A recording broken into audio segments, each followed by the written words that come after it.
le Palais des Beaux-Arts existe depuis 80 ans et c'était absolument nécessaire que dans cette année 2010, le Palais prenne l'initiative de créer un projet prospectif sur l'avenir d'un dialogue entre l'Europe, l'Europe trop forteresse, l'Europe la diaspora, l'Europe avec 20 millions d'Européens d'origine africaine, l'Europe liée à cette Afrique auquel elle a des liens historiques. Et c'était étonnant de voir quand même que pour les Belges, on oublie souvent qu'au-delà de leur relation particulière belgo-congolaise, qu'il y a quand même plus d'une vingtaine de pays qui ont tous leur fête d'indépendance.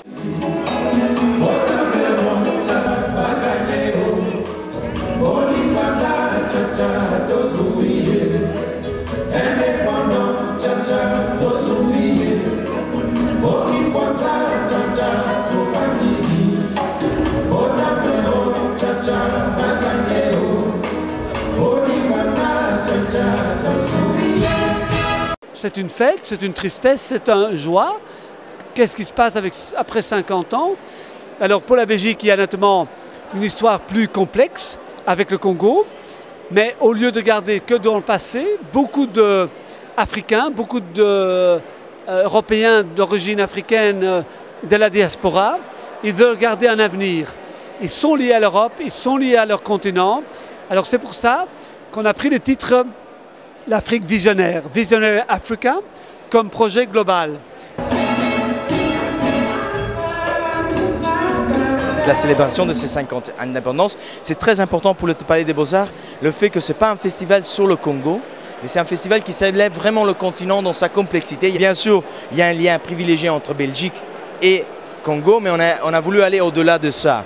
Donc c'est pour ça qu'il y a eu Héritage, mais Geographics par contre c'est une expo vraiment qui couvre l'ensemble du continent et les musiciens qui viendront au cours du festival proviennent de différentes zones géographiques de différents pays.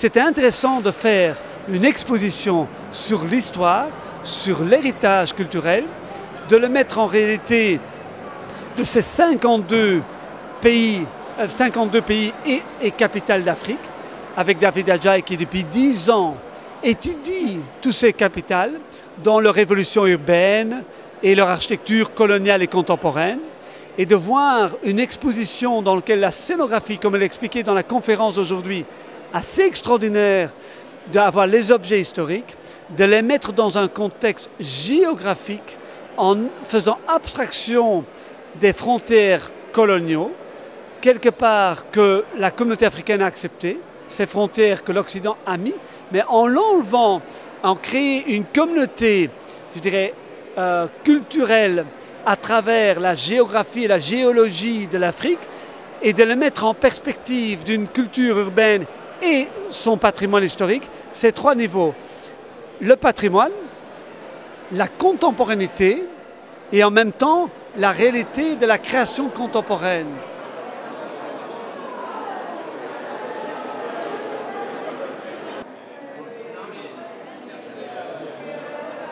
And it's not right, because they're really great people doing great things. And we need to make a kind of collection of their work. Otherwise, all their work also will be outside Africa, not inside Africa. For me, it's time to make this entropy. And in a way, the Beaux-Arts is becoming a really fantastic facilitator in supporting this idea.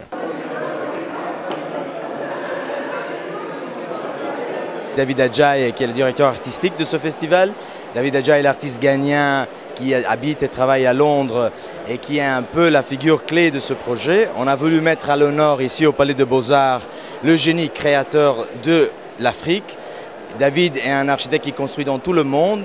À l'heure actuelle, il est engagé à Washington pour l'administration Obama, le nouveau musée sur l'histoire des Africains aux États-Unis. Mais on a eu la chance de le pouvoir inviter ici au Palais des Beaux-Arts, surtout pour s'engager dans une exposition expérimentale, c'est-à-dire l'exposition Geographics, qui a ouvert ici au Palais et qui a une sorte de dialogue entre le génie créateur de l'Afrique du passé avec une présentation de 220 chefs d'œuvre de tout le continent africain. C'est en provenance de collections publiques et privées belges. Et en dialogue avec 8 centres d'art contemporain qui ont été invités par la commissaire Koyoko, qui est d'origine sénégalaise, qui a aussi fait partie de ce projet ambitieux.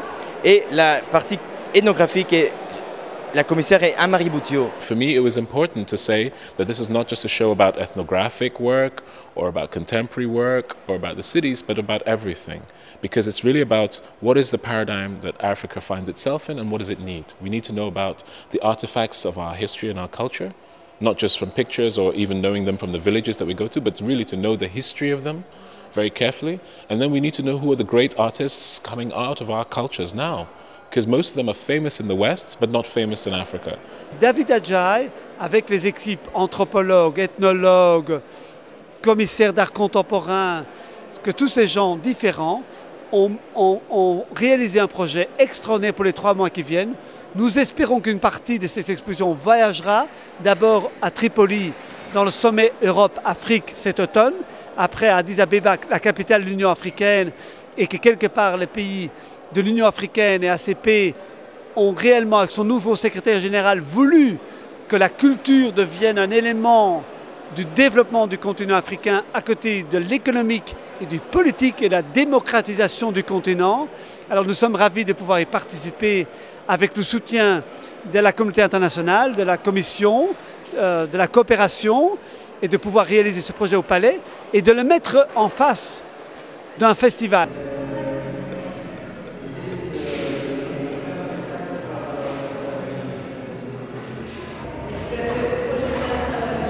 Le festival, évidemment, est beaucoup plus que cette exposition. C'est 4 expositions. Une grande autre exposition sur la photographie africaine. 50 ans de photographie africaine par les grands maîtres de la photographie. C'est l'exposition Un rêve utile. Le commissaire là, c'est le grand commissaire Simon Ndjami, qui viendra ici au Palais pour cette occasion. Et au-delà de là, on a évidemment un programme dans l'esprit d'un festival transdisciplinaire comme le Palais de Beaux-Arts d'habitude fait.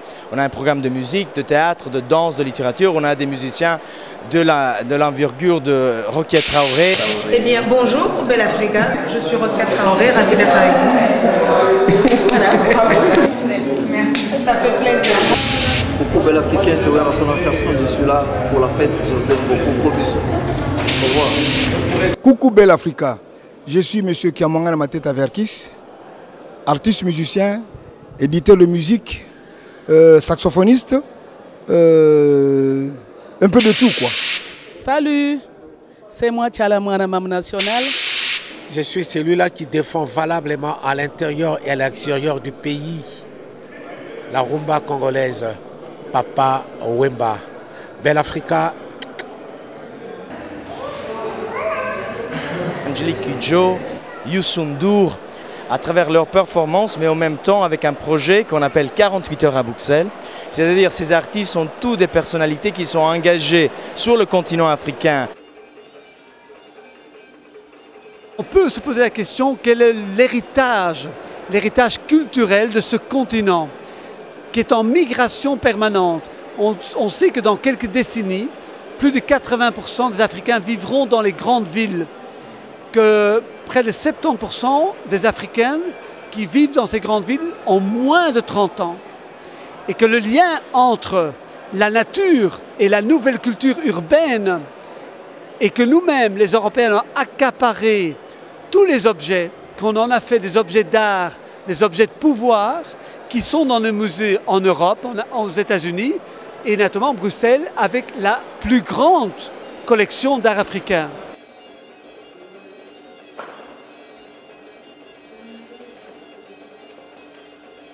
On veut les inviter à témoigner de ce qu'ils font, de leur engagement pour le développement du secteur culturel africain d'aujourd'hui. C'est ce que David Adjaye fait dans sa profession, mais c'est ce que aussi beaucoup d'autres représentants exceptionnels de l'art et de la créativité africaine font aussi.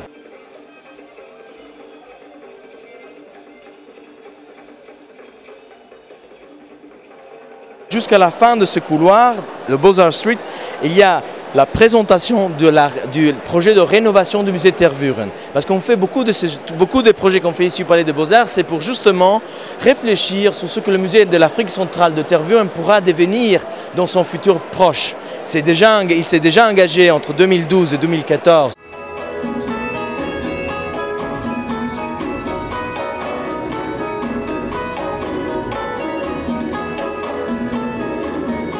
On voit que les artistes eux-mêmes prennent leur avenir en main en créant des structures à travers toute l'Afrique, du Caire au Rabat, à Lagos, à Lubumbashi, à travers toute l'Afrique, de créer des centres d'art et qu'il y a une demande de réseau, une demande de professionnaliser, une demande de respecter des dialogues à l'intérieur de l'Afrique. Et cette mobilité que nous avons créée à travers l'Union européenne, à l'intérieur de l'Union européenne, c'est de le créer à l'intérieur de l'Afrique. Qu'un dialogue et un soutien de mobilité se créera dans un réseau d'artistes, dans un réseau de public, parce que c'est important. C'est important de ce dialogue à l'intérieur du continent. Nous pensions qu'entre la tradition de ce que nous avions dans nos musées, dans lequel nous avons accaparé, et que éventuellement, c'est clair, ça aurait disparu si peut-être on ne l'avait pas amené chez nous, que quelque part, on peut se poser la grande question, ce qu'est pour l'Afrique, pour la jeune Afrique aujourd'hui, un musée. Qu'est-ce qu'est un théâtre? Qu'est-ce un centre d'art? Peut-être c'est un café Internet. Parce que quelque part, tout jeune Africain, même s'il n'est jamais sorti de sa ville, même s'il ne connaît pas la Belgique, il connaît Matongé, une des villes où la communauté africaine se concentre dans ce pays. Il y a un an ou deux, nous avons voulu que le ownership, ça appartient à la communauté africaine.